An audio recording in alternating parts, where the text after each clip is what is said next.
Contenido de la axila. Es un tema extenso, así que comenzamos. El contenido de la axila es muy variado. Tenemos arterias, venas, nervios, vasos linfáticos, nódulos linfáticos, músculos, tendones de músculos y glándula mamaria. En esta imagen que estamos viendo aquí de la axila, sobreponemos nuevamente el molde que estamos acostumbrados, pero estamos viendo que no se corresponde muy bien porque en este dibujo el brazo se encuentra en abducción, ¿sí? Por eso es que se observan muy bien las estructuras nerviosas por la misma abducción que permite que se distiendan estas estructuras en lugar de estar todas colapsadas, pero hace que cambie la forma del hueco de la axila. ¿Sí? Realmente la pared más constante de la axila pues va a ser su pared medial porque está formada por las costillas, los espacios intercostales, el músculo serrato mayor o serrato anterior, pero el resto de las paredes se mueven y se mueven de manera muy amplia, muy importante, y entonces hace que la forma cambie constantemente, ¿no? Se colapsa de un lado, se amplía de otro lado. Entonces, ya lo hemos mencionado, es parte de la dificultad para estudiar y para entender y para describir a la axila, al hueco de la axila. Entonces, entre el contenido de la axila tenemos al bíceps braquial. Aquí del bíceps braquial vamos a revisar que tiene una cabeza corta, una cabeza larga, se llama bíceps braquial, como lo mencionábamos para el tríceps, viene de bicipitis, bicapitis o dos cabezas o doble cabeza, aludiendo a su origen doble del músculo y precisamente es dos cabezas. Esas dos cabezas son la cabeza corta y la cabeza larga, que ya las hemos mencionado.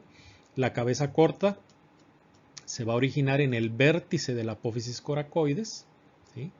Aquí lo tenemos, en el vértice de la apófisis coracoides, y la cabeza larga se va a originar en el tubérculo supraglenoideo de la escápula, que no alcanzamos a verlo aquí, se sobrepone la imagen. Aquí tenemos la cabeza corta del bíceps braquial hacia la apófisis coracoides y aquí la cabeza larga del bíceps braquial, ¿sí? Del tubérculo supraglenoideo de la escápula. Estas dos cabezas se unen en un solo vientre o masa muscular que va a insertarse a la tuberosidad del radio. Ya estamos hablando de huesos del antebrazo, ¿sí? Entonces, este es el radio. Recuerden, el radio es el que está del lado del pulgar. El pulgar es la antena del radio. Entonces, si esto está en posición anatómica, entonces el pulgar va a estar hacia este lado y este es el radio. Lo identificamos de inmediato que este hueso es el radio. Y esta región, esta carilla rugosa amplia que tiene aquí es la tuberosidad, ¿sí? Tuberosidad del radio. Es la inserción principal del bíceps, que tiene una expansión aponeurótica aquí que va hacia las aponeurosis que rodean a los músculos y de esa forma extiende un poco su zona de inserción. La inervación del bíceps braquial está dada por el nervio músculo cutáneo de los niveles C5 y C6 y la función del músculo estamos viendo que el músculo es un músculo que cruza dos articulaciones, ¿sí?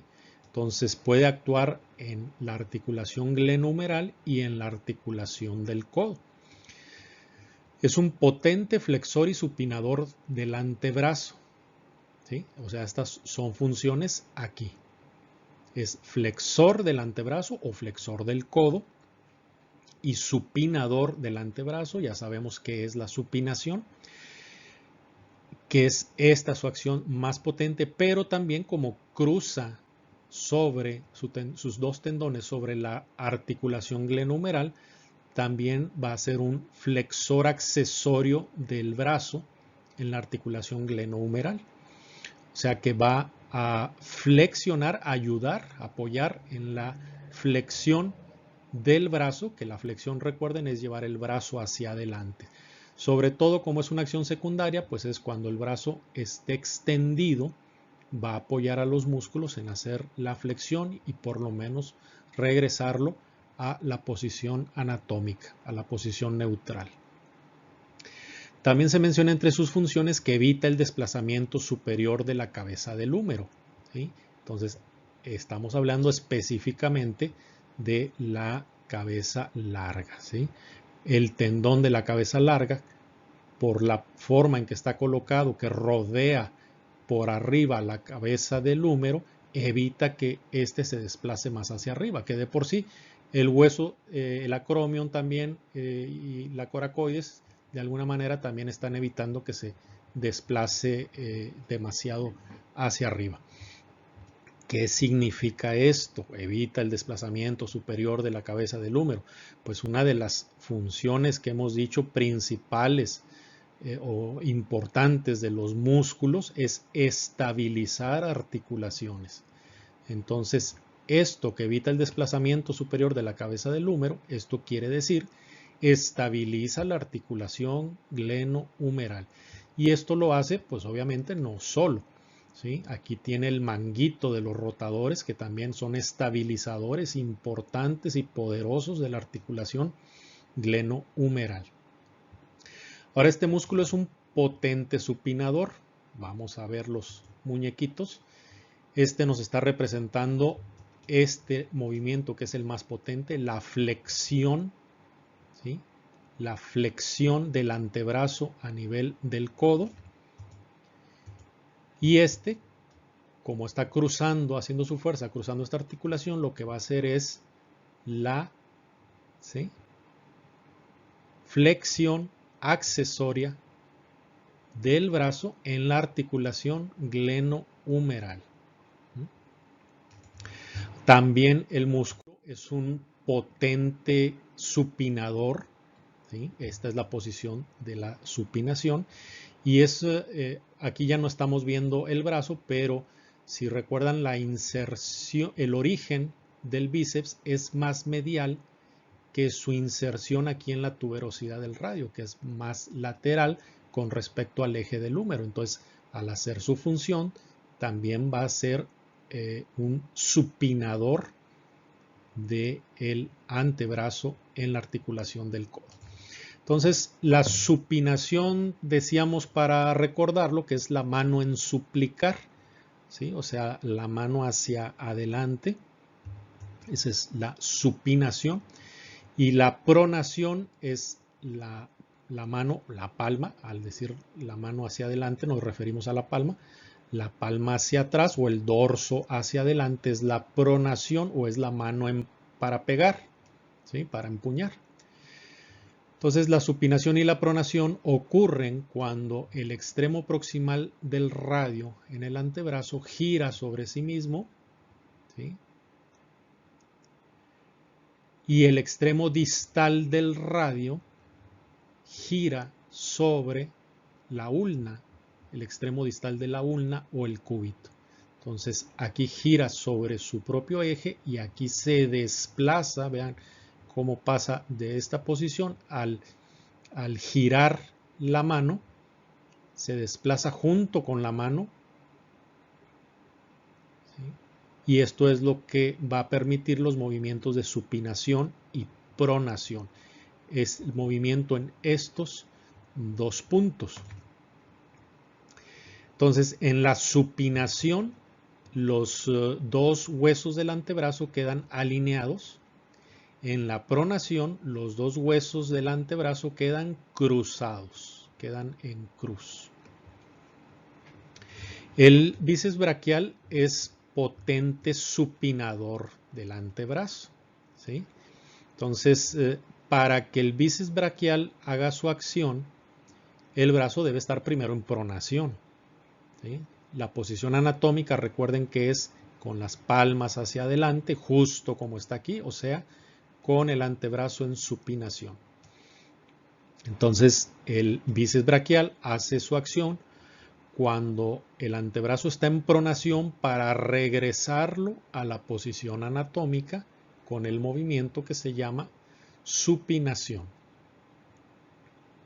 Ahora, en cuanto a que el movimiento de supinación y pronación siempre es que el radio se mueve y el cúbito es el que queda fijo o el que queda inmóvil, ¿sí? Vamos a ver que la dinámica, la biomecánica de las articulaciones, los músculos, los huesos, pues es bastante compleja. Vean, en este caso, para hacer este giro, la mano está apoyando totalmente el peso del cuerpo, ¿sí?, sobre el piso. Entonces, al quedar la mano fija, apoyada, está quedando fijo también el radio y el radio no se puede desplazar. ¿Qué es lo que está permitiendo que este joven gire sobre la mano fija que sostiene su peso? Pues que es el cúbito, la ulna y el húmero son ahora los que están girando, ¿sí? Entonces, sí, es muy interesante estudiar la mecánica del movimiento de los músculos, las articulaciones, porque va a depender entonces el movimiento, si tomas como punto fijo que este es el punto que no se mueve, cómo se va a mover acá arriba, o al revés, si este es el punto fijo, cómo se va a mover acá abajo, que puede ser un movimiento muy diferente y un movimiento que tal vez no lo esperábamos, como decir que es el cúbito y el húmero los que giran alrededor del radio, que eso es lo que está pasando aquí, ¿sí? El músculo coracobraquial también es parte del contenido de la axila. Este se va a originar del vértice de la apófisis coracoides, ¿sí? Si recuerdan, ya mencionamos que alguien se origina también del vértice de la apófisis coracoides cuando hablamos de la cabeza corta del bíceps braquial. Entonces es un tendón común de la cabeza corta del bíceps braquial con el coracobraquial. Ambos se originan del vértice o la punta de la apófisis coracoides. ¿Dónde se va a insertar el coracobraquial? Aquí en la cara medial, en la mitad de la diáfisis del húmero. Aquí viene su inserción, está inervado por el nervio músculo cutáneo, que de una forma muy característica y que facilita mucho su identificación en una disección, es que el nervio músculo cutáneo perfora al coracobraquial y camina un trayecto por dentro del músculo, ¿sí?, y luego lo perfora nuevamente para salir por su cara anterior, ¿sí? Entonces, esa es una forma muy rápida, muy sencilla de identificar el nervio musculocutáneo en esta zona, ¿sí? Es el nervio que va a estar atravesando al coracobraquial desde atrás hacia adelante y en el camino de perforarlo lo inerva. El coracobraquial en sus funciones es flexión y aducción del húmero, ¿sí? Vean que en su libro, en la tabla de músculos, menciona el libro que es abductor, lo cual es pues totalmente imposible, ¿no?, ilógico que este músculo aleje el brazo de la línea media. Entonces es un error aquí en la tabla de los músculos cuando habla del coracobraquial, y aquí debe decir aductor, ¿sí? Aductor, o sea, va a llevar al brazo, lo va a desplazar hacia la línea media, lo va a juntar al cuerpo, para que hagan esa corrección ahí en su libro. Y ahora pasamos a ver entre el contenido a los vasos sanguíneos.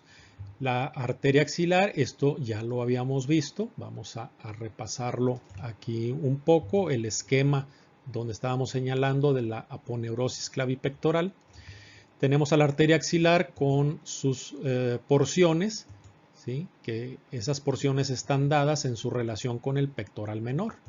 La primera porción, la que está por arriba del pectoral menor, la segunda porción de la arteria axilar, la que está por detrás o posterior al pectoral menor, y la tercera porción de la arteria axilar, la que está por debajo del músculo pectoral menor.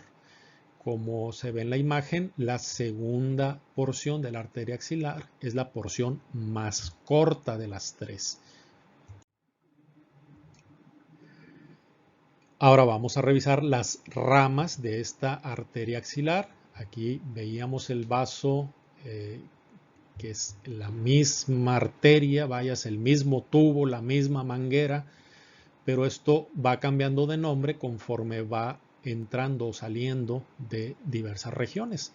¿Sí? Aquí es la arteria subclavia, aquí estamos en el cuello. Al entrar en la axila, cruzando el borde lateral de la primera costilla, se va a llamar arteria axilar, y al cruzar el borde inferior del redondo mayor, se va a llamar arteria braquial. Entonces, vemos aquí la primera porción, la segunda porción y la tercera porción. ¿Y cuáles son las ramas por porciones? ¿Sí? Tenemos, vamos a nombrarlas, de ramas de la arteria axilar. De la primera porción, la torácica superior; de la segunda porción, que ya las vimos, la tóraco-acromial y la torácico-lateral; y de la tercera porción, la rama subescapular, la circunfleja humeral anterior y la circunfleja humeral posterior. Recuerdan que les decía esta mnemotecnia o esta forma de recordar un poco estas ramas, que es la primera porción da una rama, la segunda porción da 2 ramas y la tercera porción da 3 ramas. ¿Sí? No es tan complicado las ramas de la arteria axilar. Ahora se ve muy aparatoso aquí el dibujo con todas las ramas. Vamos a verlas una por una para que vean que es más sencillo de lo que parece. ¿Sí? Entonces aquí se muestran las ramas de la arteria axilar en general. Ya hemos mencionado probablemente todas las ramas, ¿sí? Entonces vamos a señalarlas de una por una. ¿Recuerdan la tóraco-acromial, que algunos autores le llaman tronco tóraco-acromial, porque es muy corta y de inmediato da sus 4 ramas? Aquí está. Muy fácil de identificar. También en una disección, en el borde superior del pectoral menor sale este tronco que se divide en 4, pues ya saben que es la tóraco-acromial, que es rama de la segunda porción de la arteria axilar. Y estamos viendo esta que también ya la conocemos, ¿sí? Vean que es una rama que viene de la axilar, ¿sí? Tal vez no directamente, pero viene del axilar y está utilizando este espacio que es el espacio triangular, ¿sí? Entonces, vamos a verlo en un momento, ¿sí? Cuáles son todas estas ramas. Y por último, una rama que se coló aquí, esta de acá, esta, aunque aquí está dibujada, no es una rama de la arteria axilar, porque el axilar llegó hasta aquí. Aquí está el borde inferior del redondo mayor, ¿sí? De aquí hasta arriba, hasta acá, es arteria axilar. Entonces, esta rama que está aquí dibujada, pues por lo pronto no la vamos a ver, ¿sí? Porque ya es de la braquial, de la arteria braquial. Entonces comenzamos en la primera porción. La primera y única rama de la primera porción se llama arteria torácica superior. Es la rama más pequeña de la arteria axilar. Se origina de la cara anterior de la primera porción. No lo vemos aquí, lo está tapando el subclavio, el músculo subclavio. Y esta arteria va a irrigar la parte superior de las paredes de la axila, de la pared anterior y de la pared medial. Es la rama más pequeña, la primera y la más pequeña. Luego tenemos las ramas de la segunda porción, que las veíamos en el esquema que hicimos de la aponeurosis clavipectoral. Vamos a revisar la tóraco-acromial. Esta es una rama corta, como ya se mencionó, se origina de la cara anterior de la segunda porción, o sea, abajo o profundamente, mejor dicho, del pectoral menor, y busca su salida rodeando el borde superior o borde medial, también así se le llama, del pectoral menor, rodea ese borde, atraviesa la fascia clavipectoral e inmediatamente se va a dividir en 4 ramas: acromial, clavicular, pectoral y deltoidea. ¿Cómo podemos recordar un poco, poner orden en estas ramas? Bueno, es una X, ¿sí? Son 4 ramas, da 2 arriba hacia estos huesos y 2 abajo hacia los músculos. ¿Cuáles son las de arriba? Clavicular, acromial. ¿Cuáles son las de abajo? Pectoral, deltoidea. ¿Sí? Entonces, tal vez si lo ordenamos de esa forma, vamos a recordar más fácil esta división terminal de la tóraco-acromial: acromial, clavicular, pectoral y deltoidea. Esta tóraco-acromial va a irrigar la pared axilar anterior también, ¿sí?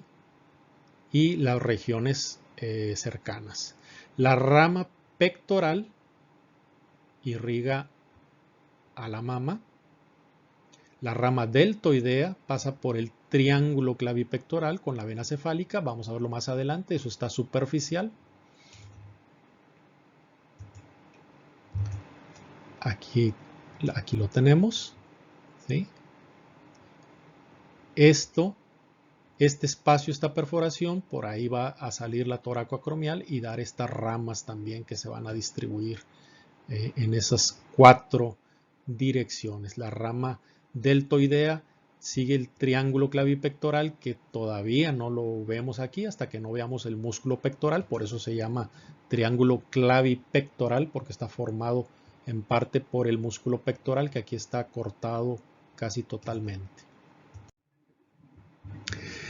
Y también de la segunda porción está la torácica lateral, ¿sí? Esta se origina de la cara anterior, igualmente de la segunda porción, se dirige hacia abajo para rodear el borde inferior o borde lateral del pectoral menor y rodea ese borde para irse más superficial. Entonces, esta se va a encargar de la irrigación de la pared medial y pared anterior de la axila. En el borde inferior del pectoral mayor, que aquí no lo vemos, ¿sí? Va a dar ramas para la mama. ¿Sí? Esta torácica lateral muy comúnmente van a encontrarla con otro nombre, es mejor conocida como la arteria mamaria externa, ¿sí? Por la importancia precisamente en la irrigación de la glándula mamaria. Entonces, en las mujeres, pues es una arteria más grande y da ramos laterales para la glándula mamaria.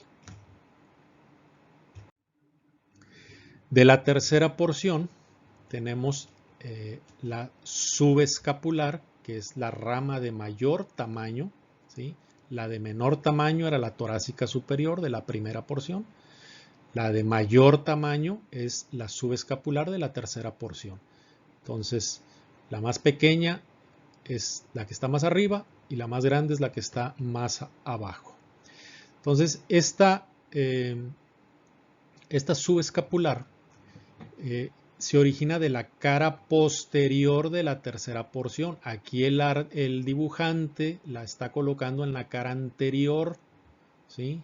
Pero esta se origina en la cara posterior. No veríamos su origen como sí puede observarse aquí en este dibujo.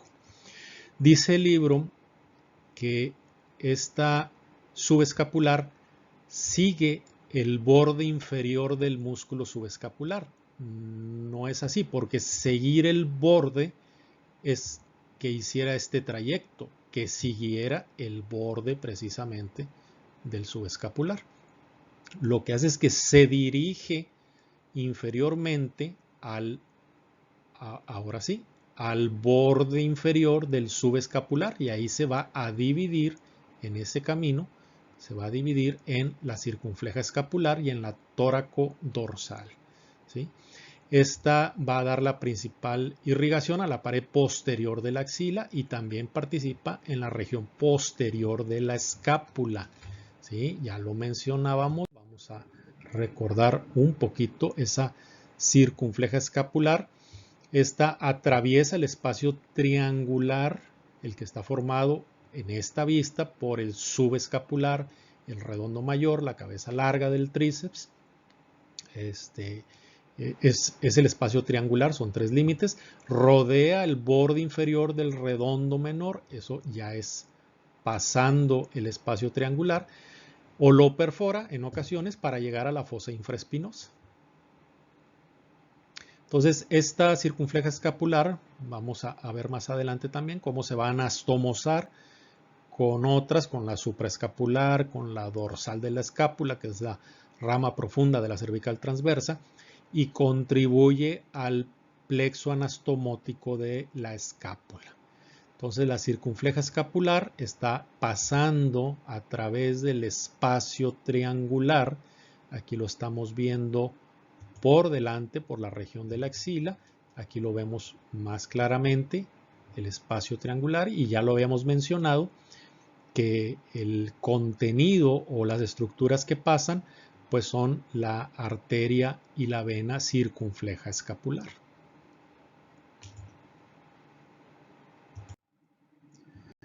Ahora vamos a orientarnos en otro plano. Vamos a ver esta figura. Recuerden por un momento, esta figura es una vista lateral de la escápula. Estamos viendo la cavidad glenoidea, ¿sí? Estamos viendo su borde lateral de la escápula, la apófisis coracoides, el acromion, la espina de la escápula, la clavícula. Entonces, en esta vista vamos a agregarle músculos, vamos a agregarle la rodete glenoideo, partes de la cápsula, etcétera, y vamos a hacerlo sin, no pierdan de vista dónde está la posición de los huesos, ¿sí? Entonces, ahora estamos agregando músculos, tendones, bolsas sinoviales, etcétera, ¿sí? Rodete glenoideo. Entonces, ¿qué vamos a revisar aquí? Vean, para orientarnos un poco, no perdernos mucho, vamos, ¿dónde está este corte?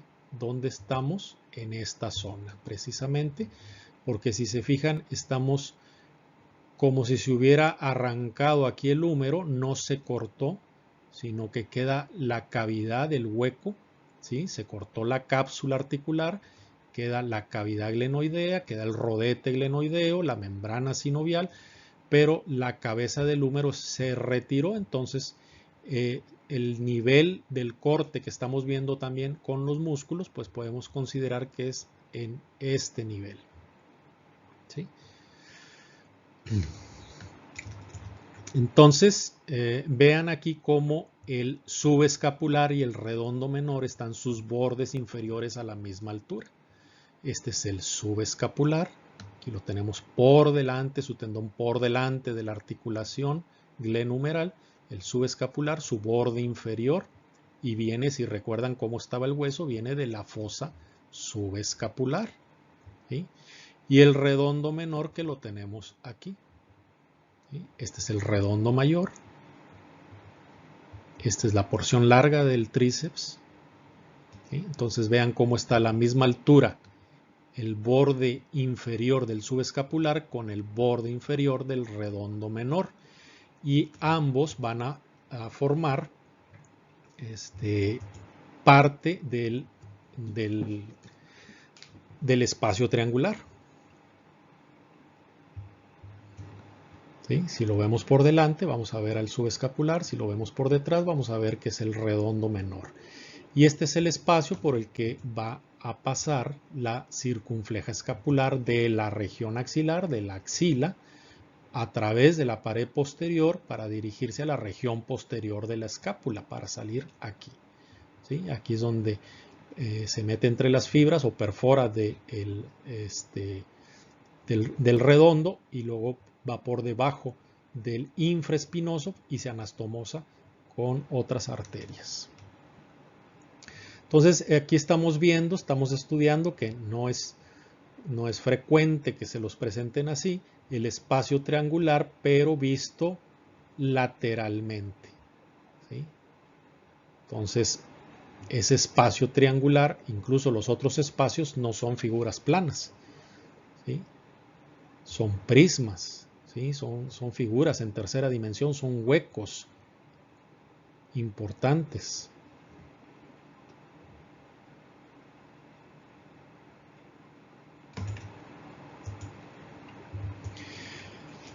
Y en este otro dibujo seguimos viendo a la circunfleja escapular, ¿sí?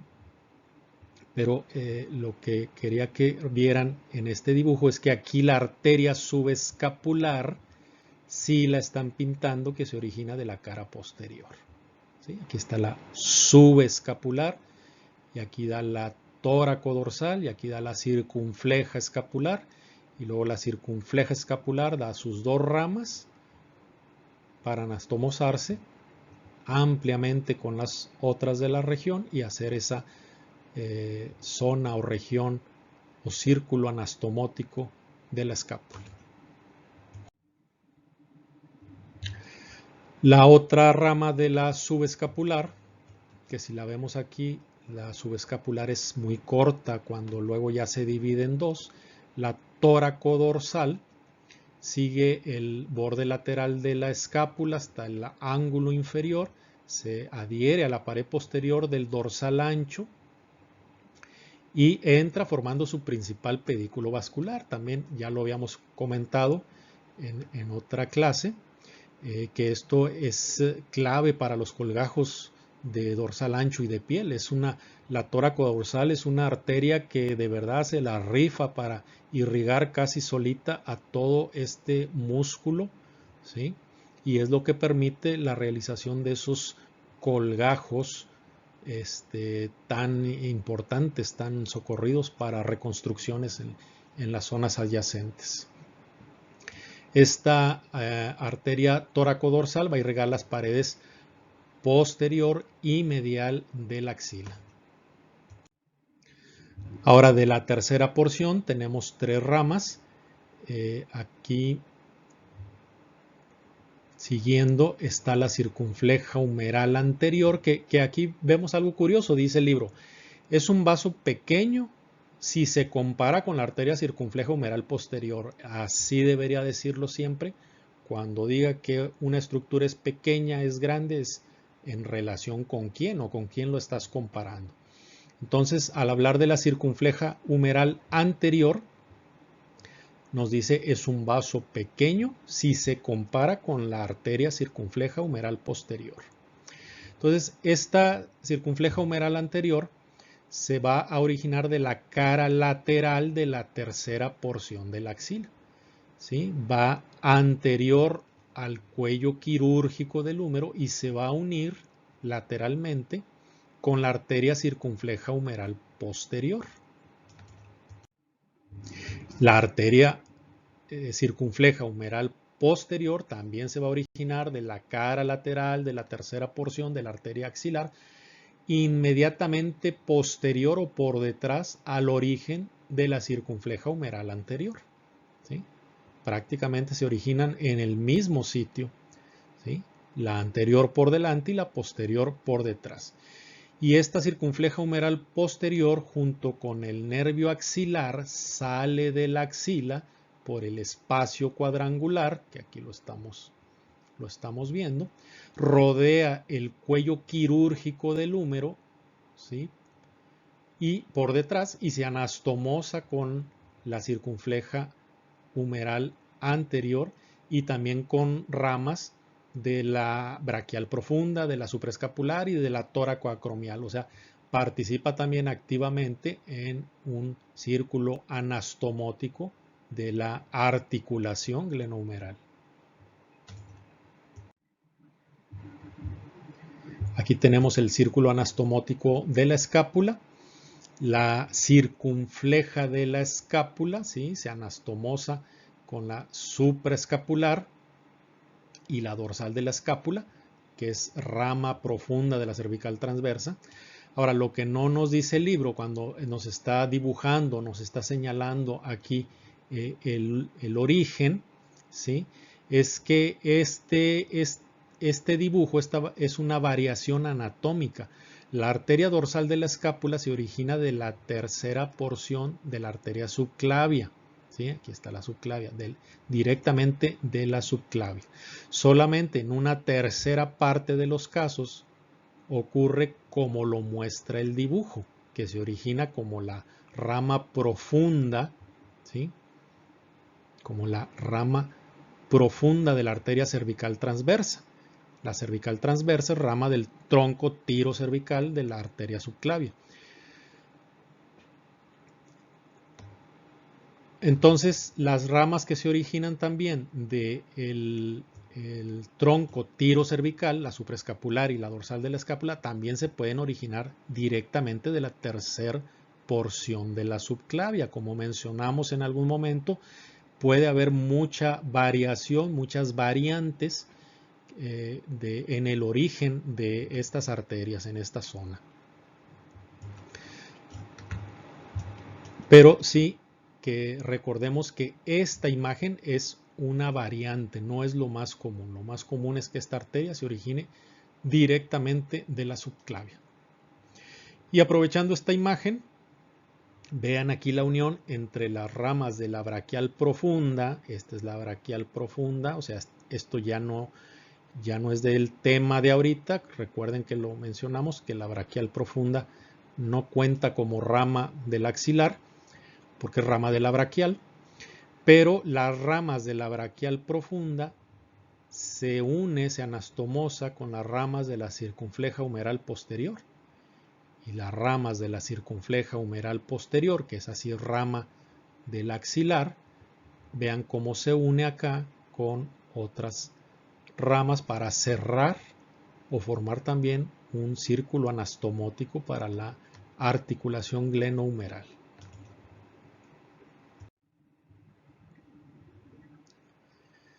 Y aquí en esta imagen, esta es una imagen de Netter.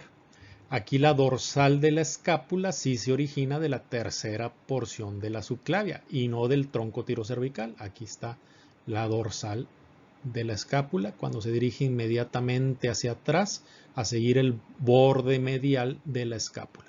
Y no como lo dibuja el libro de Gray, que se origina de acá, ¿sí? Del tronco tirocervical. Aprovechando también esta figura, son las mismas ramas, se ve más aparatoso porque están más largas, pero son las mismas ramas que ya vimos. Y aprovechando entonces que aquí están más o menos completas, vemos el tronco tóraco-acromial o la arteria tóraco-acromial, que finalmente se divide en 1, 2, 3 y 4 ramas.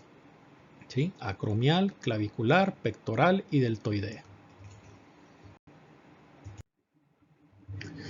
Pasamos al estudio de las venas, ¿sí? La vena basílica.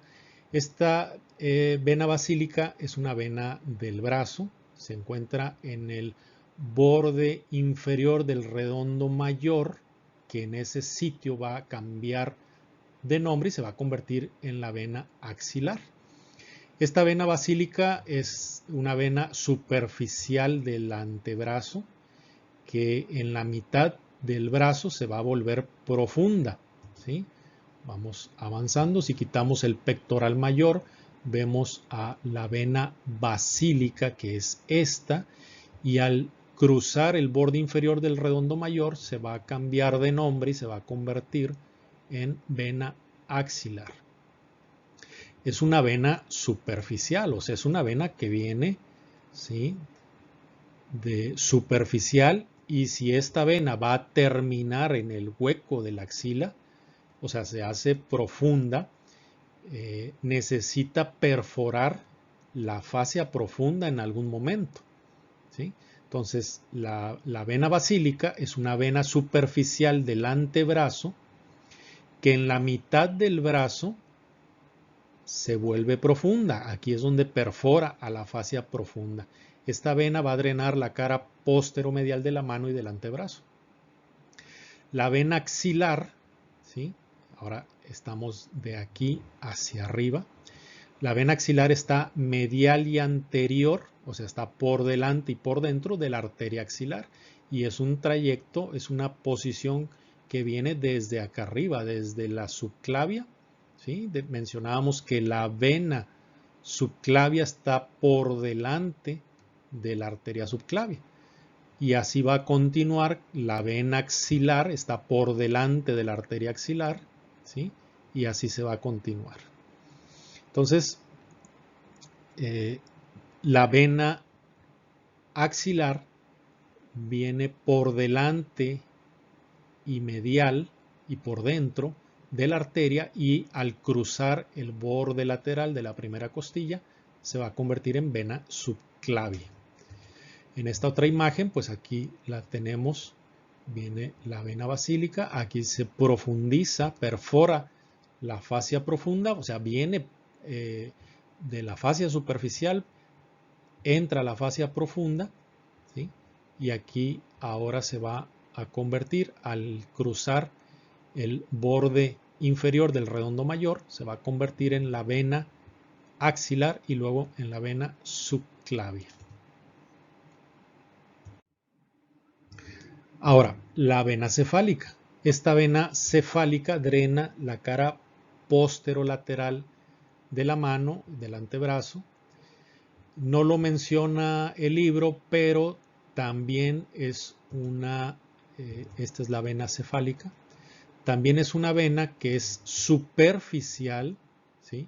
Y que se termina en profundidad uniéndose a la vena axilar. Entonces, en algún momento también tiene que perforar a la fascia profunda, ¿sí? Aunque no lo especifique el libro, es obligatorio que deba hacer eso.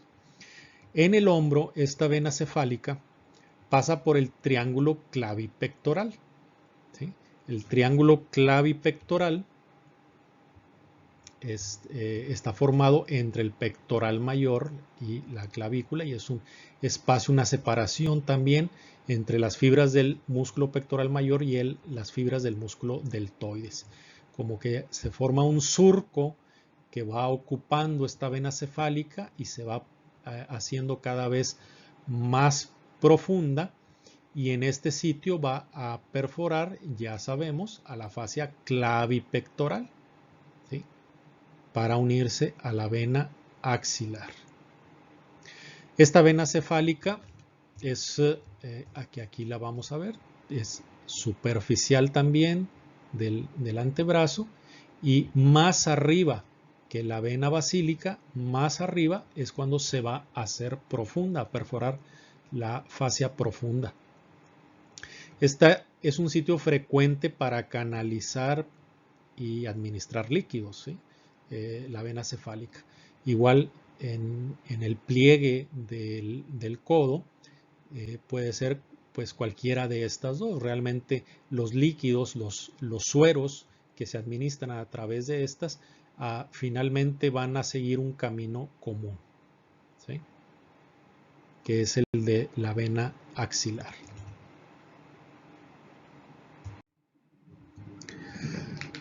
Ahora vamos a revisar sobre los vasos linfáticos y los nódulos linfáticos. Todos los vasos linfáticos del miembro superior drenan en los nódulos linfáticos de la axila.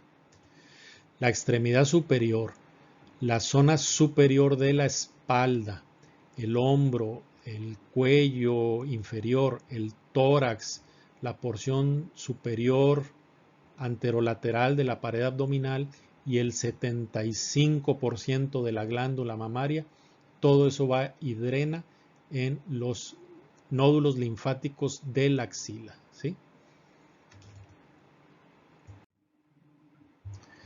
Ahora, en un esquema un poco más claro, más sencillo, estamos viendo nuevamente el drenaje de los ganglios de la axila, ¿sí? Está encargado de la extremidad superior totalmente, toda la extremidad superior, de la zona superior de la espalda y del hombro, ¿sí?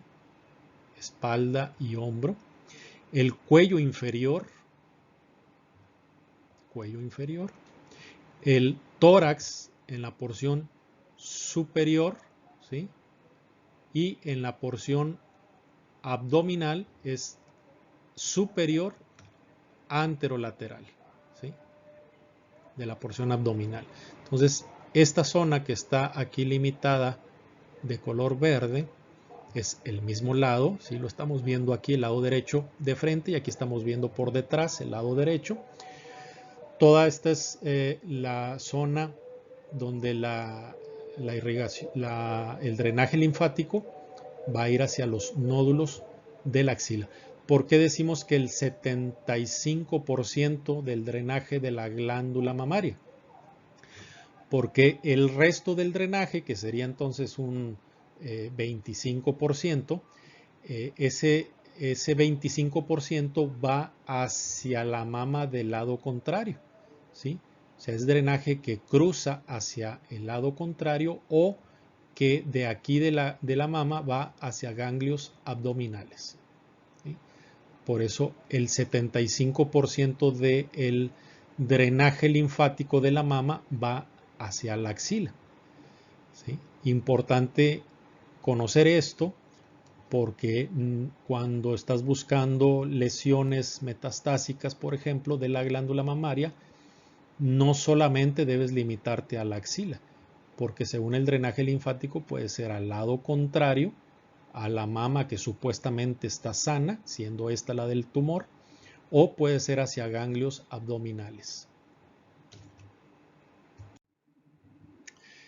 Y este es el drenaje del lado izquierdo. No hay diferencia entre las zonas que drenan los nódulos axilares del lado derecho y del lado izquierdo. Son exactamente los mismos. Es como una visión en espejo. Ahora, los nódulos linfáticos, tenemos 20 a 30 nódulos axilares que más o menos están acomodados en 5 grupos. Realmente no es muy evidente ni muy exacta la división, pero vamos a lo mismo, es para la cuestión didáctica que hacemos esta separación en 5 grupos de ganglios. En esos grupos tenemos ganglios que se van a llamar ganglios posteriores o subescapulares, anteriores o pectorales, centrales, apicales y laterales. Y estos nombres pues están dados en cuanto a su posición que guardan en la axila, en la cavidad de la axila. Si ya se dieron cuenta, estamos acomodando los nombres de forma que nos forme una mnemotecnia que nos ayude a recordarlo.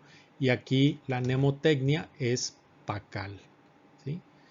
¿Quién es Pacal? Pacal fue un gobernante maya que subió al trono de la ciudad de Palenque, Chiapas, que actualmente está en Chiapas. Cuando tenía 12 años de edad comenzó a gobernar y gobernó hasta su muerte a los 80 años. Pacal lo vamos a usar como la inicial, la letra inicial de cada uno de estos grupos y en este orden: posterior, anterior, central, apical y lateral, ¿sí? Para recordarlo más fácil, Pacal. Ahora vamos a revisarlos uno por uno. Tenemos los nódulos posteriores, que también se llaman subescapulares. Estos van a encargarse de la pared axilar posterior. Está relacionado con los vasos subescapulares, ¿sí? Arterias y venas.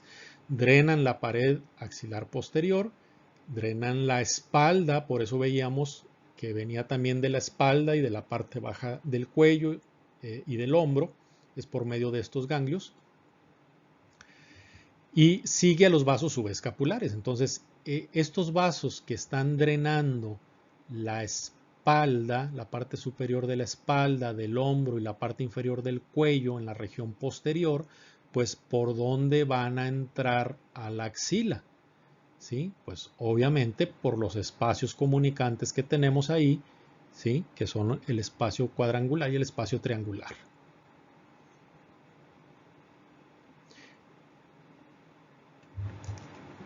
Su ubicación en el dibujo, pues podríamos decir que estos son los posteriores y aquí reciben vasos, ¿sí? De estas zonas. Estas flechas están en la región posterior, ¿sí? por eso se ven de este color. No es que vengan de aquí, de aquí adelante, ¿sí? Entonces estas hay que imaginarlas que están en la espalda y de ahí a través de los espacios comunicantes van a llegar a este grupo que se llama posterior o subescapular. Que tendríamos que imaginarlos también que es el grupo de ganglios que está más profundo, si estamos viendo desde aquí adelante, o más posterior de todos los grupos de nódulos de la axila. Tenemos también los nódulos anteriores que también se llaman pectorales, ¿sí? Aquí lo tenemos en este grupo. Estos están en el borde inferior o borde lateral también del pectoral menor y están siguiendo a los vasos torácicos laterales, ¿sí? Aquel vaso que le llamábamos mamaria externa. Drenan la pared abdominal, ¿sí? Esa porción superior de la pared abdominal, el tórax y la glándula mamaria, parte de la glándula mamaria. Entonces aquí ahora sí estamos viendo en color más fuerte que esto va a representar el sitio que está drenando estos ganglios. El grupo de nódulos centrales, estos están entre la grasa axilar, no lo había mencionado el libro, pero el contenido de la axila pues está rodeado de grasa, ¿no? Tiene esa función de también de proteger, de amortiguar, ¿sí? Es como enviar algo delicado por paquetería y llenarlo de bolitas de unicel, pues prácticamente es la función que está haciendo la grasa dentro de la cavidad axilar, ¿sí? Es principalmente de protección. Estos nódulos centrales drena a los nódulos anterior, posterior y lateral, o sea, a los de acá abajo, todos esos de abajo, su drenaje va a llegar a los centrales, ¿sí? Solamente no drena a los apicales, pues porque los apicales están arriba y el drenaje va en esta dirección. Entonces los centrales prácticamente están recogiendo el drenaje de los otros tres grupos que están por debajo de él. Los nódulos apicales, como el nombre lo sugiere, es el grupo más superior, están hacia el ápice o vértice de la axila y este se va a encargar de drenar a todos los demás nódulos de la región. Podemos imaginar estos nódulos que son como filtros y ya una vez que se filtró por aquí, se vuelve a filtrar por acá y se vuelve a filtrar por acá, ¿sí? Entonces todos estos nódulos están comunicados. Estos nódulos apicales reciben linfáticos que acompañan a la vena cefálica, ¿sí? Recuerdan, la vena cefálica es la que viene por acá afuera, es esta, ¿sí? Y que entra muy arriba perforando la fascia clavipectoral. Entonces, estos son nódulos infraclaviculares también y linfáticos de afuera de la axila que en este lugar van a entrar o a profundizar hacia la axila, ¿sí? También pueden venir otros de la región mamaria.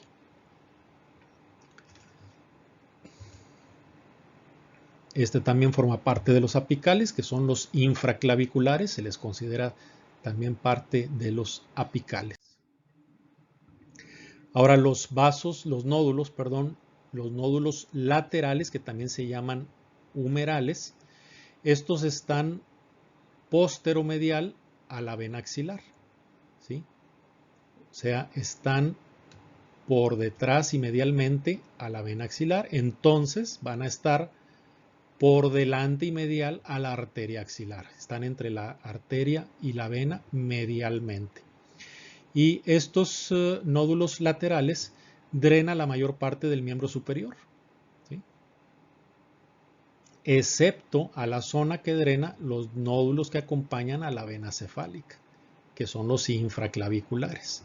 Los infraclaviculares van a drenar esta zona, pero de ahí hasta la punta de los dedos de la mano va a ser el drenaje, va a llegar primero a los laterales o humerales.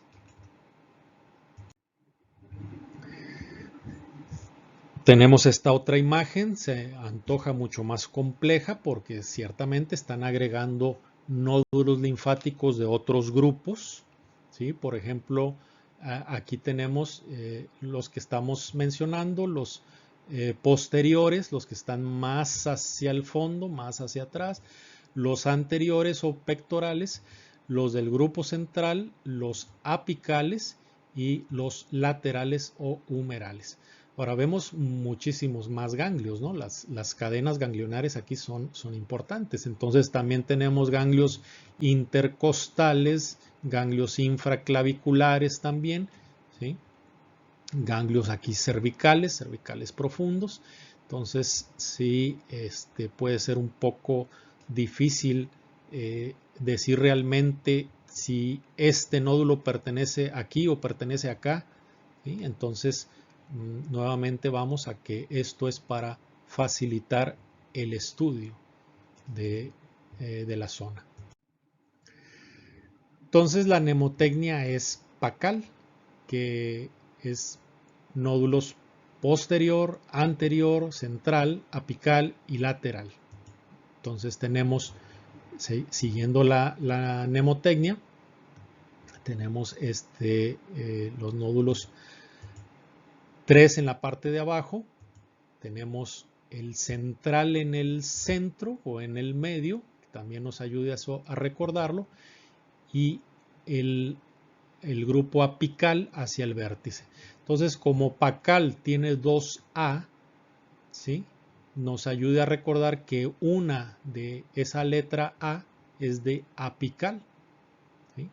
Entonces la otra va a ser anterior, posterior, lateral, ¿sí? Sigue de ahí, estos tres drenan hacia el grupo central y luego el grupo central drena hacia el grupo apical, ¿sí? ¿Qué sigue aquí? Bueno, el drenaje linfático, la linfa, debe terminar uniéndose al sistema venoso, ¿sí? Entonces, estos se llaman vasos linfáticos eferentes porque están sacando la linfa, ¿sí?, de la extremidad. Son eferentes, los llevan hacia el exterior, ¿sí? Aprovechando la E de eferente, es E de el exterior, y la A de aferente sería lo contrario, sería la A de adentro, ¿sí? Entonces estos son vasos eferentes que convergen, o sea, se van uniendo para formar el tronco subclavio, ¿sí? El tronco subclavio es un vaso linfático. Esto ocurre exactamente igual en el lado izquierdo y en el lado derecho. Esto que estamos viendo es exactamente igual si lo viéramos del lado izquierdo, ¿sí? Se forman los troncos subclavios, como lo tenemos ahí. Pero ahora sí, ¿qué sigue del tronco subclavio? Aquí sí hay una diferencia entre el lado derecho y el lado izquierdo, ¿sí?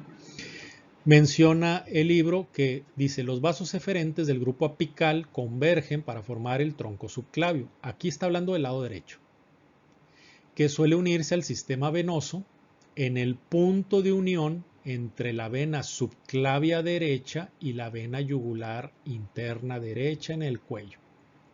Bueno, el que mencione el libro que el tronco subclavio se une aquí, eso es falso, ¿sí? Porque no es lo que ocurre, ¿sí? Entonces, si revisamos ahora cómo está el sistema linfático y cómo termina desembocando en el sistema venoso, pues nos damos cuenta que del lado derecho sí viene el tronco subclavio, pero se une con el tronco yugular, que es el linfático que viene acá del cuello, y juntos la unión de estos dos va a formar el conducto linfático derecho, que es el conducto linfático derecho, el que va a desembocar donde dice el libro, ¿sí? En la unión entre la vena subclavia derecha y la vena yugular interna derecha, que es una vena del cuello. Y del lado izquierdo, el tronco subclavio, que es ¿sí?, se une al conducto torácico en la base del cuello, ¿sí?, junto también aquí con el tronco yugular. Entonces, si este se une directamente y este se une primero y forman un tronco único para desembocar en el sistema venoso. Estos son las grandes venas linfáticas que desembocan ya directamente sobre el sistema venoso. Esa es la forma en que se recicla la linfa. ¿Sí? Entonces tenemos el tronco subclavio del lado derecho y el del lado izquierdo. Eso sí, no cambia, pero a partir de ahí es diferente la forma en que terminan en el sistema venoso. Entonces, ahora estamos mencionando dos estructuras. El lado derecho desemboca principalmente el conducto linfático derecho y del lado izquierdo es en el conducto torácico. ¿Sí? Entonces, ahora vean esta figura. No es la misma que la que mencionábamos como el drenaje de los nódulos axilares. Es muy parecida en el lado derecho, ¿sí? Es muy parecida, pero no abarca la cabeza, ¿sí?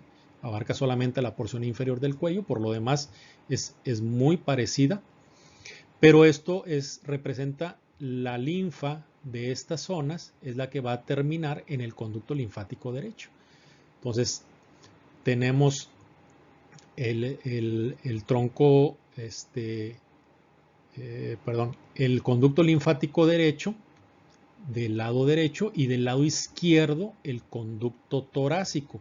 Y el conducto torácico va a ser el encargado, ¿sí? Que es esta mucho más grande, es el vaso linfático más grande que hay, que lleva la mayoría del drenaje de toda esta zona, ¿sí?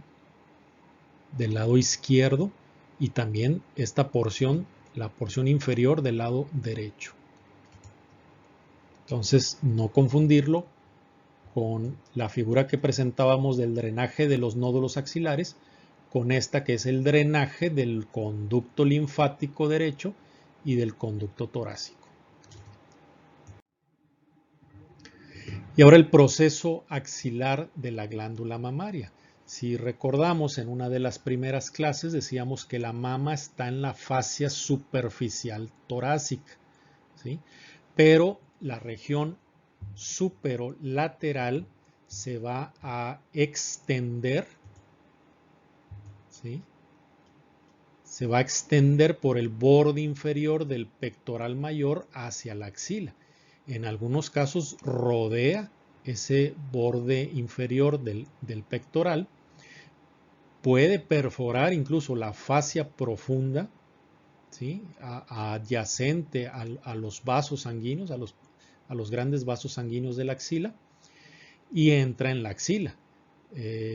Menciona el libro que raramente llega hasta el vértice, pero ya que por lo menos menciona esa posibilidad, pues quiere decir que sí vamos a encontrar, o por lo menos hay que estudiar la posibilidad de que una prolongación de la glándula mamaria esté dentro de la axila, ¿sí? Obviamente estamos hablando glándulas mamarias desarrolladas es en las mujeres, ¿sí? Implicación importantísima en el caso de las cirugías de mama por tumoraciones, ¿no? Porque habría que realizar una exploración muy adecuada, muy a detalle de la axila, de que no queden restos de glándula mamaria que pudieran tener células tumorales. ¿Sí?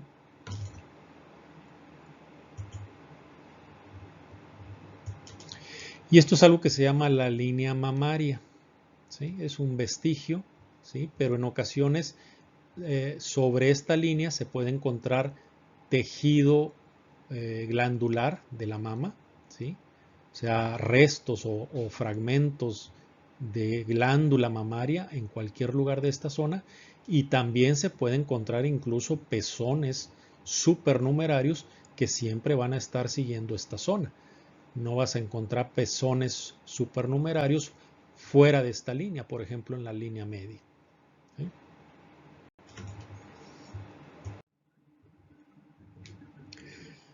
Entonces, importante la irrigación de la mama es que revisemos cuáles de las arterias que vimos, que son ramas de la arteria axilar, van a irrigar a la mama, ¿sí? La torácica superior, que es de la primera porción, la rama pectoral del tronco tóraco-acromial, que es de la segunda porción, ¿sí? Y obviamente y principalmente la torácica lateral, que también es de la segunda porción y que también se le llama mamaria externa, que da muchos ramos laterales, ¿sí? Para la glándula mamaria. ¿Sí? Aquí lo vemos.